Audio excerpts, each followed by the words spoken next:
Ia lahir di suatu tempat di Virginia, sekitar tahun 1784. Kata itu, suatu tempat, sudah menceritakan segalanya tentang bagaimana sejarah memperlakukan Nancy Hanks Lincoln. Tidak ada akta kelahiran. Tidak ada catatan gereja dengan namanya tertulis jelas. Tidak ada lukisan yang dibuat semasa hidupnya. Untuk seorang perempuan yang kelak dikenal sebagai ibu dari Presiden Amerika yang paling banyak dikaji, ia hampir tidak terlihat dalam catatan sejarah. Ketidaktampakan itu bukan kebetulan. Di awal 1800-an, perempuan miskin di pedesaan Amerika tidak didokumentasikan. Mereka dianggap tidak cukup penting. Mereka bekerja, bertahan hidup, membesarkan anak-anak, dan ketika mereka mati muda, seperti yang dialami Nancy, di usia sekitar 34 tahun, dunia menutup diri di atas mereka seperti air menutup batu yang tenggelam. Yang kita ketahui sangatlah sedikit. Nancy Hanks kemungkinan lahir dari seorang perempuan bernama Lucy Hanks. Ia tumbuh besar di Kentucky. Ia menikahi Thomas Lincoln pada tahun 1806. Ia melahirkan 3 anak, salah satunya adalah Abraham. Ia meninggal pada tahun 1818 akibat apa yang oleh orang-orang perbatasan disebut milk sickness, keracunan akibat meminum susu dari sapi yang memakan tanaman beracun bernama white snake root. Ia dimakamkan di hutan Indiana. Kuburannya tidak memiliki penanda yang layak untuk waktu yang lama. Abraham Lincoln jarang berbicara tentang ibunya di depan umum. Ketika ia melakukannya, kata-katanya hati-hati dan pelan. Dalam sebuah surat, ia menggambarkan ibunya sebagai malaikat ibuku. Ia bilang ibunya cerdas, bahwa sang ibu membacakan untuknya, bahwa sang ibu membentuknya. Tapi ia tidak berkata banyak lagi setelah itu. Para sejarawan telah menghabiskan hampir 2 abad mencoba mengisi kekosongan yang ditinggalkan Lincoln. Beberapa biografi awal mengklaim Nancy adalah anak haram, bahwa ibunya sendiri, Lucy Hanks, melahirkannya di luar nikah. Mereka memperdebatkan siapa ayah Nancy. Ada yang bilang seorang tuan tanah dari Virginia. Ada yang bilang tidak diketahui. Beberapa bahkan menyarankan, dengan berbisik, bahwa mungkin ada hubungan dengan keluarga terkemuka. Tapi tanpa bukti, semua itu hanyalah cerita. Lalu datanglah DNA. Di awal tahun 2020-an, kemajuan dalam ekstraksi DNA purba memungkinkan para ilmuwan menganalisis materi genetik dari sumber-sumber yang sebelumnya dianggap tidak berguna. Sampel rambut, Serat kain, fragmen tulang dari kuburan dangkal. Ilmu pengetahuan telah berkembang cukup presisi untuk menarik urutan genetik yang terbaca dari benda-benda yang telah bertahan 200 tahun pembusukan. Sebuah tim peneliti mulai mengumpulkan artefak yang telah diautentikasi dan terhubung dengan Nancy Hanks Lincoln serta kerabatnya yang dikenal. Ini adalah pekerjaan yang lambat, pekerjaan yang penuh kehati-hatian. Jenis pekerjaan yang tidak menjadi berita sampai selesai. Dan ketika selesai, tim itu duduk diam dengan hasil mereka selama beberapa bulan sebelum mengumumkan apapun kepada publik. Proses mendapatkan DNA yang dapat digunakan dari seseorang yang meninggal pada tahun 1818 tidaklah sederhana. Itu juga tidak dramatis. Itu lambat, metodis, dan sangat berhati-hati. 1 kesalahan, 1 kejadian kontaminasi, dan 2 tahun kerja menjadi tidak berguna. Para ilmuwan yang mengambil proyek ini memahami hal itu. Mereka bergerak sesuai dengan itu. Tim ini bekerja terutama dari 2 laboratorium universitas, 1 di Amerika Serikat dan 1 di Eropa. Penelitian DNA purba Eropa telah selangkah lebih maju dari Amerika selama bertahun-tahun, sebagian besar karena investasi mendalam dalam menganalisis sisa-sisa prasejarah dan abad pertengahan yang ditemukan di seluruh benua. Membawa keahlian itu ke pertanyaan sejarah Amerika adalah pilihan yang disengaja. Tim menginginkan alat yang paling presisi yang tersedia. Tantangan pertama adalah menemukan material yang terhubung langsung dengan Nancy Hanks Lincoln. Tidak seperti Abraham Lincoln sendiri, yang sampel biologisnya telah diawetkan dan dipelajari, Nancy hampir tidak meninggalkan apapun dalam koleksi kelembagaan. Para peneliti mulai bekerja melalui arsip museum, koleksi keluarga pribadi, dan perkumpulan sejarah kabupaten di Kentucky dan Indiana. Mereka mencari apapun yang telah diautentikasi, segenggam rambut, sepotong pakaian, benda pribadi dengan rantai kepemilikan yang terdokumentasi.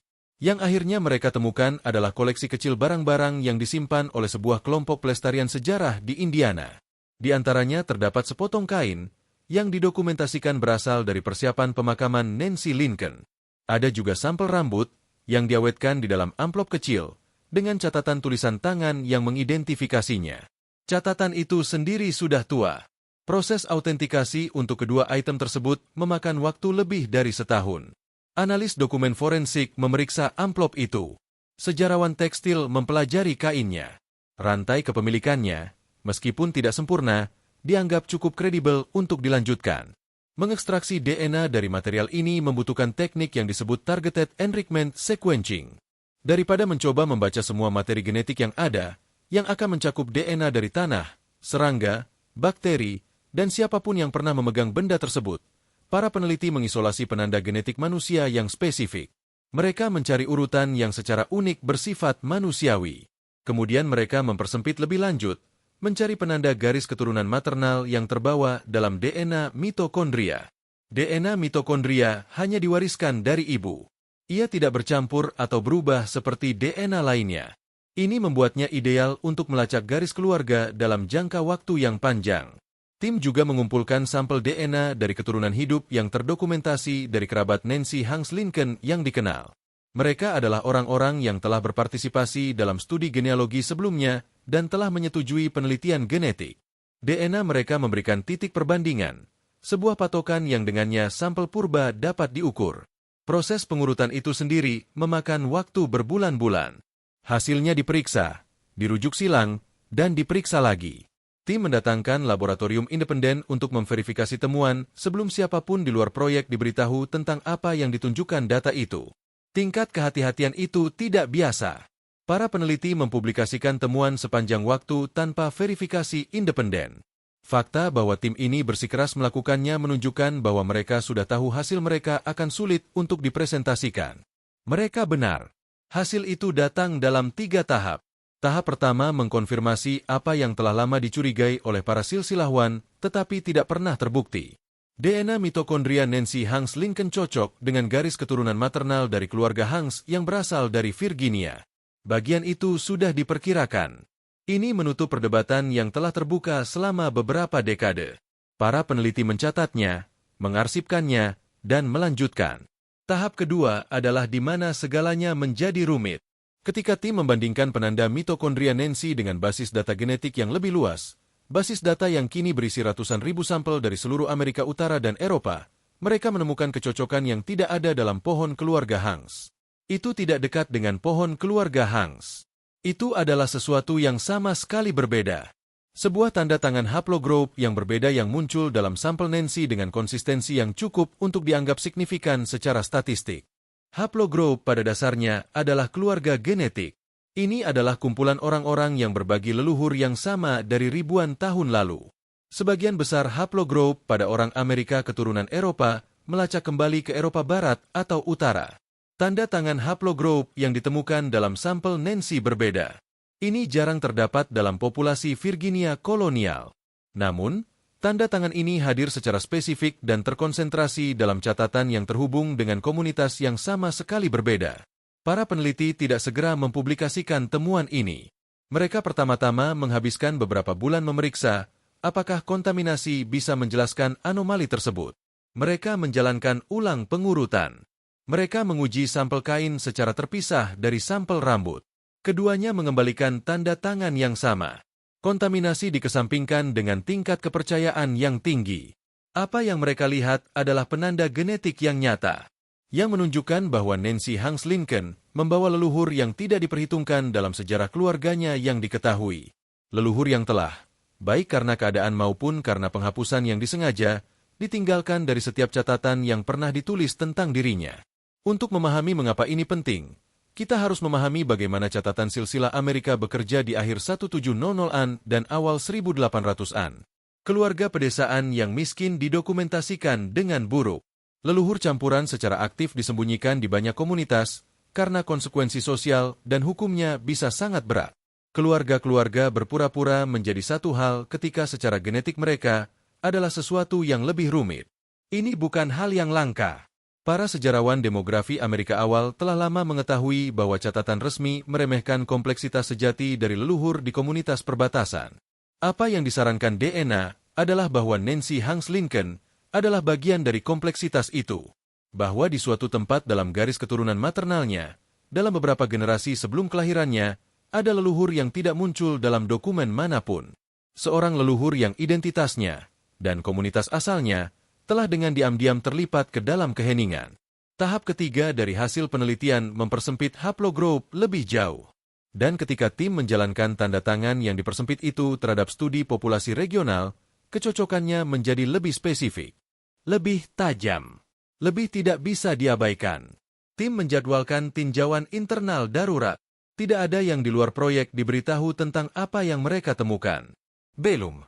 Tanda tangan haplogroup yang ditemukan dalam sampel DNA Nancy Hanks Lincoln termasuk dalam garis keturunan maternal yang oleh para peneliti telah dilacak melalui genetika populasi komparatif ke komunitas-komunitas keturunan penduduk asli Amerika dan kemungkinan campuran Afrika pribumi yang hidup di pedalaman Virginia dan Carolina selama pertengahan hingga akhir tahun 1700-an.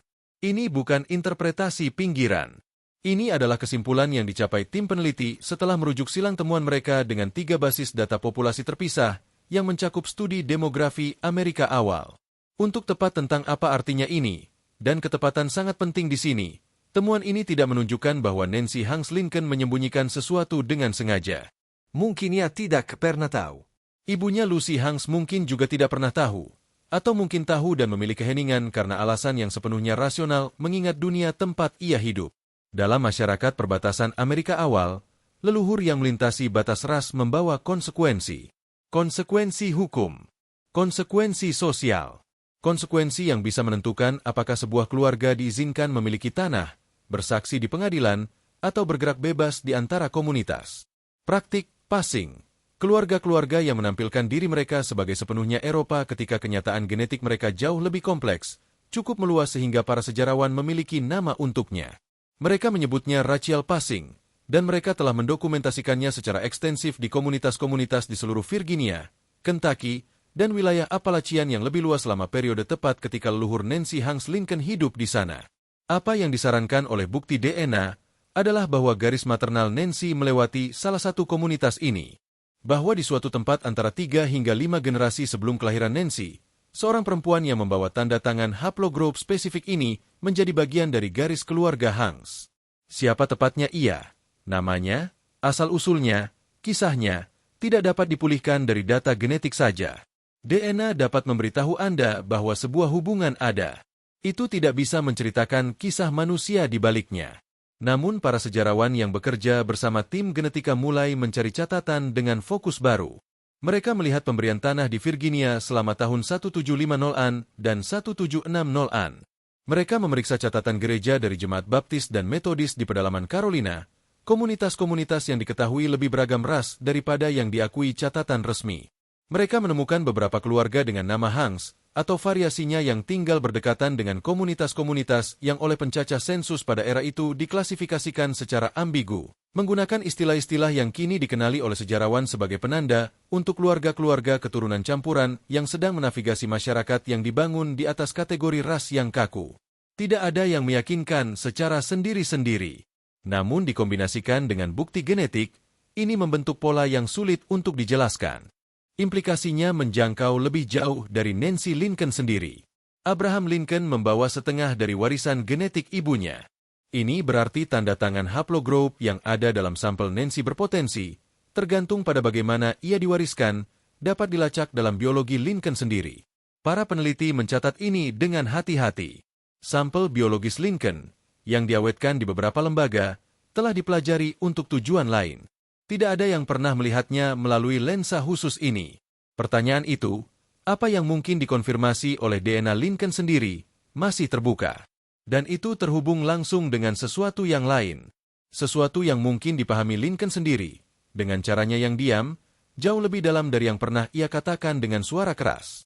Abraham Lincoln adalah salah satu presiden yang paling banyak didokumentasikan dalam sejarah Amerika. Ribuan suratnya masih ada. Pidato-pidatonya telah dianalisis kata per kata selama lebih dari 1 abad.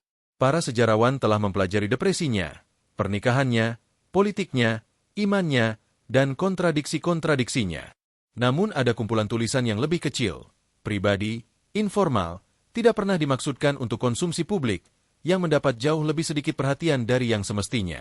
Di antaranya terdapat beberapa surat yang ditulis antara tahun 1848 dan 1860, sebelum Lincoln menjadi presiden, di mana ia membuat referensi tentang asal-usulnya sendiri yang tidak cocok dengan nyaman di dalam biografi standar. Itu bukan pengakuan yang dramatis. Lincoln bukan penulis yang dramatis dalam kehidupan pribadinya. Ia hati-hati. Terukur. Namun pengukuran hati-hati yang ia pilih mengungkapkan sesuatu ketika Anda membacanya perlahan dan secara berurutan. Dalam sebuah surat yang ditulis kepada seorang teman dekat pada tahun 1851, Lincoln menggambarkan latar belakang keluarganya sebagai lebih kusut dari yang mau dijelaskan oleh orang jujur manapun dalam pergaulan yang sopan. Para sarjana secara historis membaca ini sebagai referensi tentang kemiskinan masa kecilnya, atau tentang rumor yang terus-menerus tentang kelahiran haram Nancy. Kedua penjelasan itu masuk akal. Tapi keduanya mungkin juga tidak lengkap. Dalam surat lain, yang ditulis pada tahun 1857, Lincoln merespons seorang lawan politik yang telah mencoba menggunakan pertanyaan tentang asal-usulnya sebagai serangan. Respons Lincoln dirancang dengan hati-hati. Ia tidak menyangkal pertanyaan-pertanyaan itu. Ia mengalihkannya. Ia menulis bahwa asal-usul seorang pria adalah antara dirinya sendiri, Tuhannya, dan bumi yang tenang yang menampung orang-orangnya. Itu kalimat yang indah. Itu juga kalimat yang tidak mengatakan apa yang akan dikatakan oleh kebanyakan politisi di era itu, yaitu penyangkalan yang datar dan langsung. Para sejarawan di Abraham Lincoln Presidential Library telah lama mencatat bahwa Lincoln sangat enggan berbicara tentang sisi keluarga ibunya. Ia berbicara hangat tentang Nancy tapi sedikit sekali. Ia menunjukkan hampir tidak ada minat dalam menelusuri silsilah keluarga Hanks. Meskipun silsilah adalah keasyikan umum di antara pria ambisius secara politik pada eranya, yang menggunakan pohon keluarga untuk menegakkan kehormatan dan status sosial. Lincoln, yang sangat peduli dengan citra publiknya dalam hampir semua hal lain, tampak sengaja tidak tertarik pada dokumentasi khusus itu. Ada satu surat lagi, ditulis pada tahun 1859, setahun sebelum pemilihan presiden.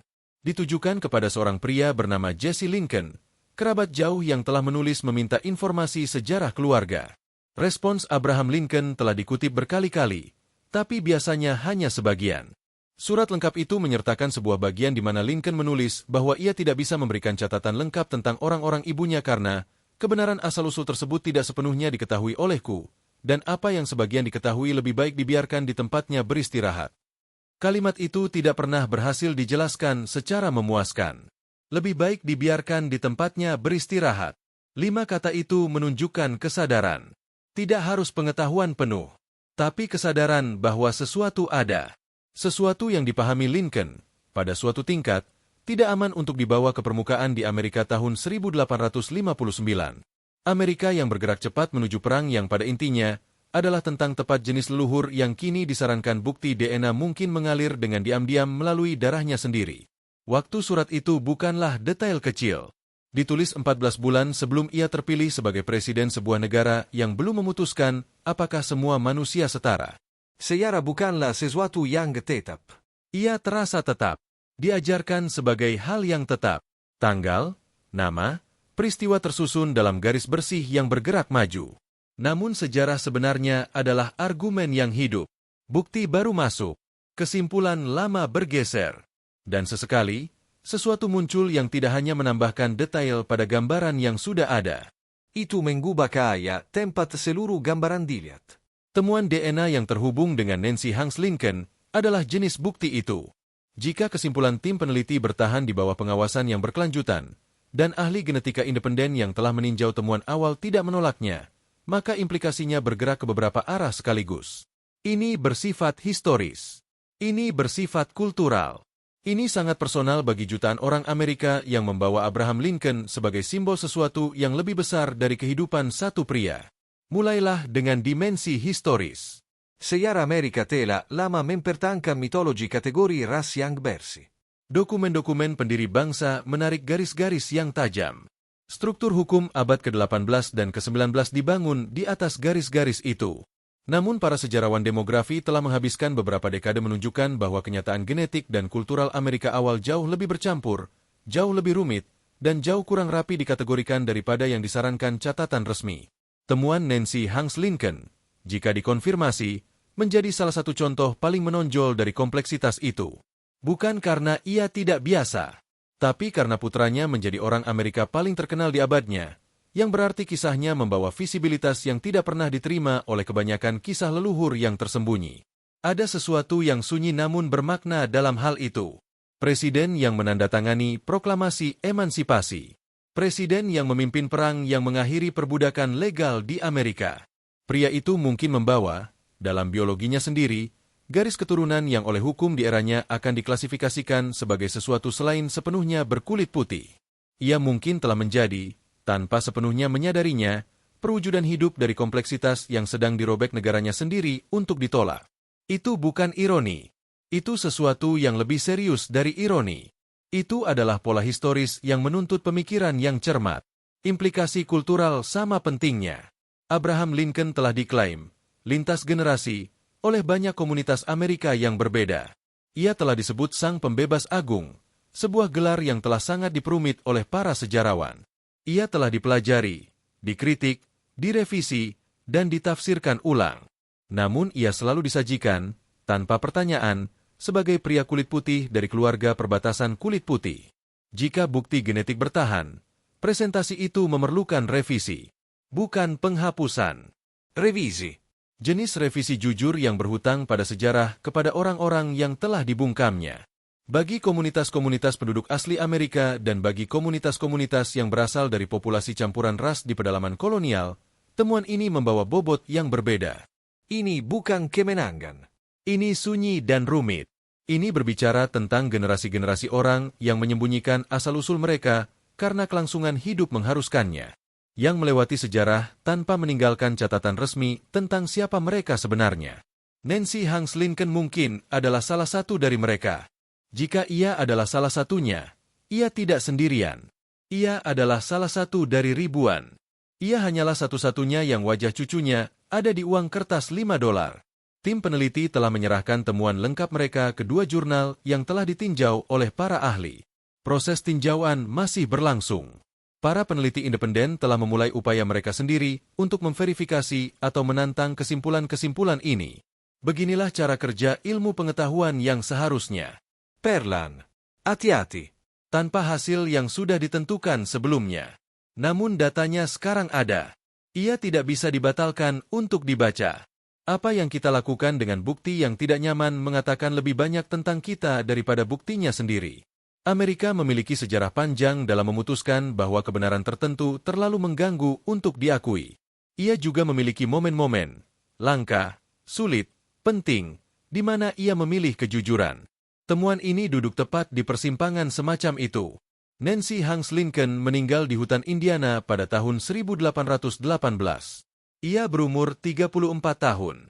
Ia meninggalkan seorang anak laki-laki berusia 9 tahun yang akan tumbuh dewasa untuk menggabungkan sebuah bangsa dengan tangannya dan kehilangan nyawanya dalam upaya itu. Ia meninggalkan hampir tidak ada catatan tentang siapa dirinya. Sejarah bergerak melewatinya dengan cepat dan tanpa banyak melihat ke belakang. DNA melihat ke belakang. Dan apa yang ditemukannya menunjukkan bahwa perempuan yang hampir dilupakan oleh sejarah membawa kisah yang jauh lebih tua, jauh lebih berlapis.